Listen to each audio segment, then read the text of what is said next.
Duka mendalam akibat kehilangan anak yang masih berusia 2 tahun dirasakan oleh seorang ibu asal Kelurahan Limus Nunggal, Kecamatan Ciberem, Kota Sukabumi.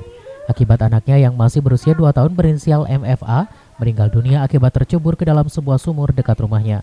Kejadian ini bermula ketika korban yang merupakan anak pasangan H 25 tahun dan D 24 tahun ini menghilang secara tiba-tiba saat bermain telepon genggam milik orang tuanya pada hari Selasa 10 Agustus 2021.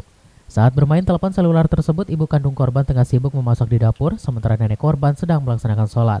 Hilangnya korban sempat dicari oleh orang tuanya, namun pencarian tersebut tidak membuahkan hasil. Setelah lama dilakukan pencarian, akhirnya korban ditemukan dalam kondisi telah tak bernyawa di dalam sebuah sumur. Orang tuanya tak pernah menyangka anak kesayangannya telah tercebur ke dalam sebuah sumur sedalam 1,5 meter yang jaraknya hanya 10 meter dari kediamannya. Setelah dari berubah itu kehilangan anak katanya gitu. Lalu saya umumin di masjid. Setelah saya mengumumkan di masjid berita kehilangan anak laki-laki, lalu saya menuju ke sini. Pas di sini udah diketemukan dari sini, lagi digendong. Salah seorang saya nggak memperhatikan orangnya siapa, lalu saya ambil bayinya, saya ambil, gitu.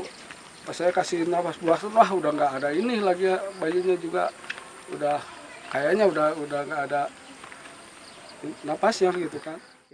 Korban masuk ke dalam sumur diduga melalui pintu belakang rumahnya. Korban yang masih balita tersebut diduga terpeleset saat bermain di dekat sumur hingga akhirnya tercebur. Dari Kota Sukabumi, Iqbal Bakar melaporkan.